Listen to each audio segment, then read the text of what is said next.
పాట పాడతాం కదా, చావైనా బ్రతుకైనా నీ సాక్షిగానే. ఈ తీర్మానం కలిగిన వ్యక్తి తిమోతి అనే వ్యక్తి. అర్థమైందా?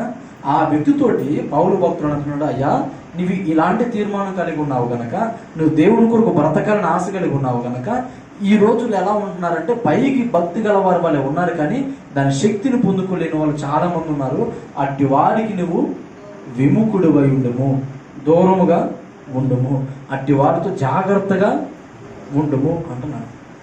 ఇంతకీ పైకి భక్తి కలిగే ఉండి శక్తిని పొందుకోలేక ఎలా ఉంటారు? శక్తిని ఎందుకు పొందుకోలేకపోతున్నారు?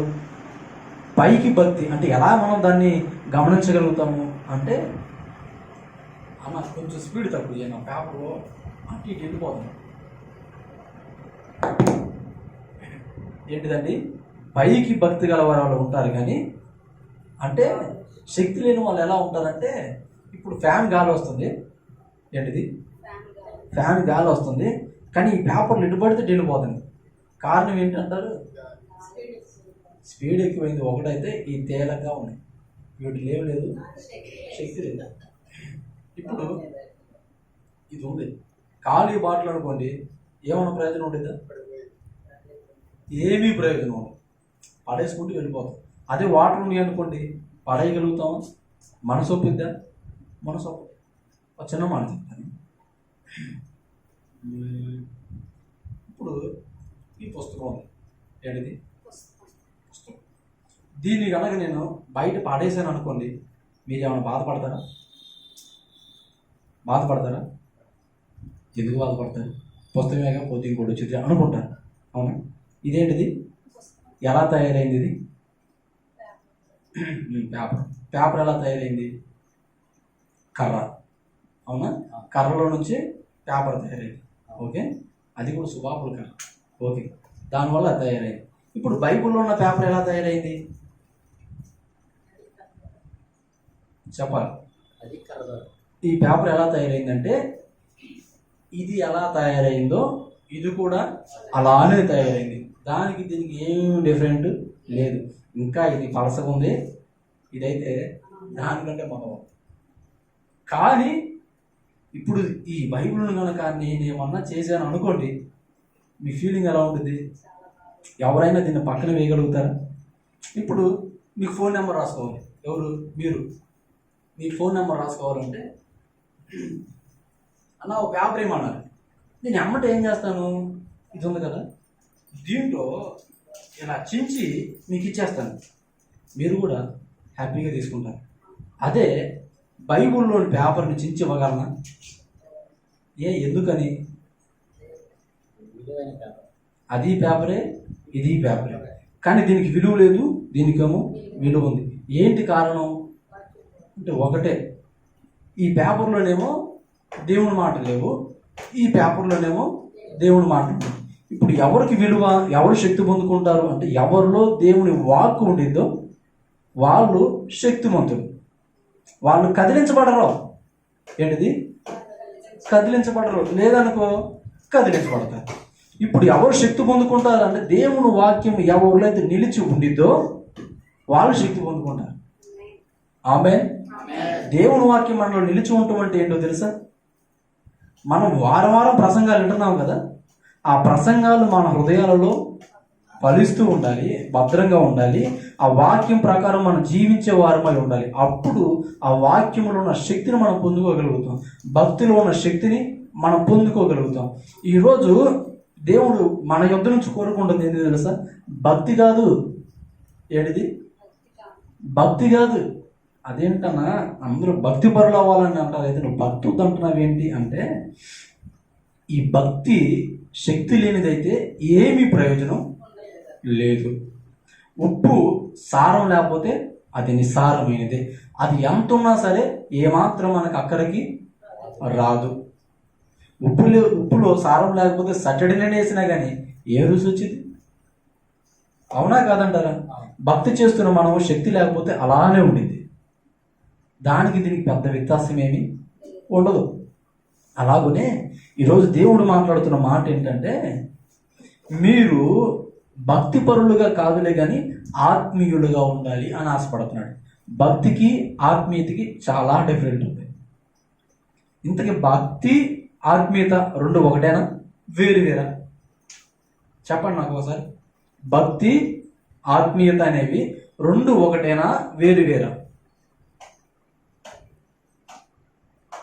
నేను ఎంతసేపు చెప్పాక, నేను ఎంతసేపు ఆల్రెడీ అంటారు కదా, ఎగ్జామ్లో మీరు ఉన్నారనుకుంటున్నారు కానీ ఆల్రెడీ నేను పేపర్ కూడా లీక్ చేసి చెప్పేశాను. అయినా మీరు ఇంత సందేహంతో ఉంటున్నారు. భక్తి ఆత్మీయత రెండు ఒకటేనా?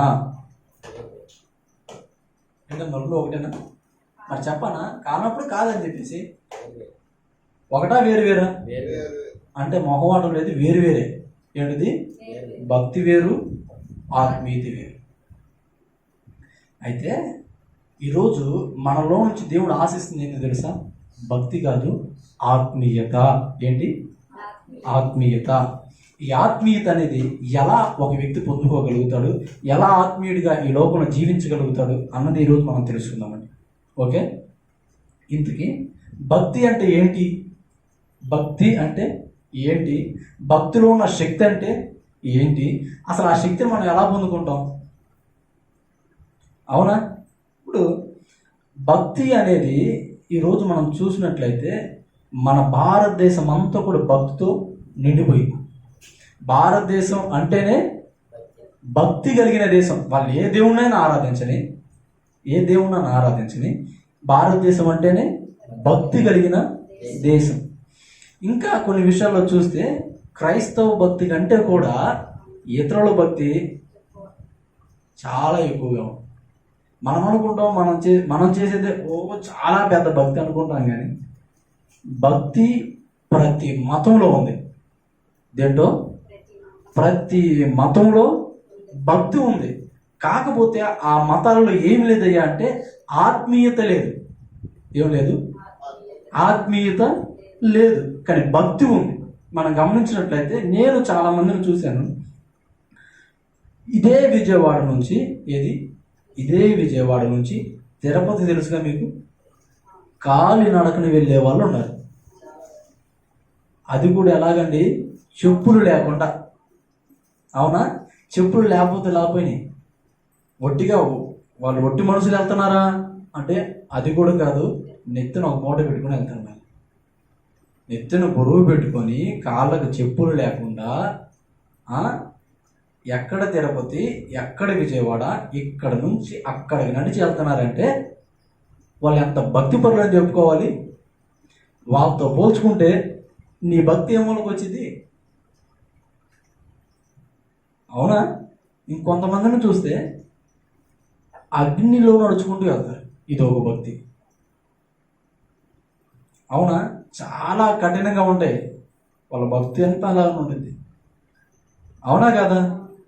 అంటే ప్రతి మతంలో నువ్వు చూసినట్లయితే భక్తి ఉంది. ప్రతి మతంలో భక్తి ఉంది. అలాగనే ముస్లిమ్స్ని కనుక మీరు చూసినట్లయితే వాళ్ళు కూడా అలానే చేస్తారు.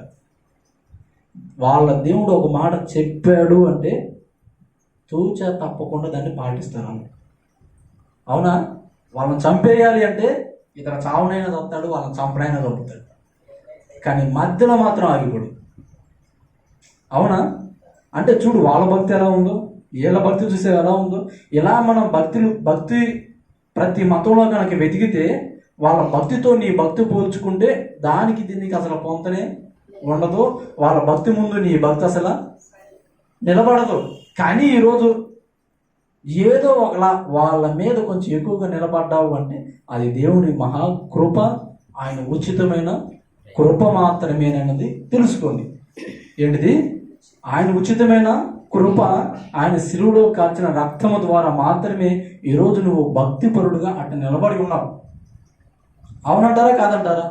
లేకపోతే నీ భక్తి, నీ పరిశుద్ధత, నీ యథార్థత ఎప్పుడో తేలగొట్టేసేది నేను. అవునా? అయితే ప్రభువు అంటాడు, మరి ఈ లోకంలో భక్తి క్రమాలు చాలా ఉన్నవి, అయితే నాకు కావలసిన భక్తి కాదు, ఆత్మీయత. ప్రతి మతంలోనూ భక్తి ఉంది. అవునా? కానీ శక్తి, ఆత్మీయత క్రీస్తులో మాత్రమే ఉంది. హల్లెలూయా. ఏంటిది? ప్రతి మతంలో భక్తి ఉంది, కానీ శక్తి, ఆత్మీయత క్రీస్తులో మాత్రమే ఉన్నాయి.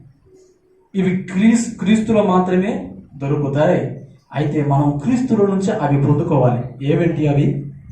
భక్తి, శక్తి, ఆత్మీయత అనేవి క్రీస్తులో ఉన్నవి. అవి నువ్వు పొందుకోవాలి. ఏం చేయాలి?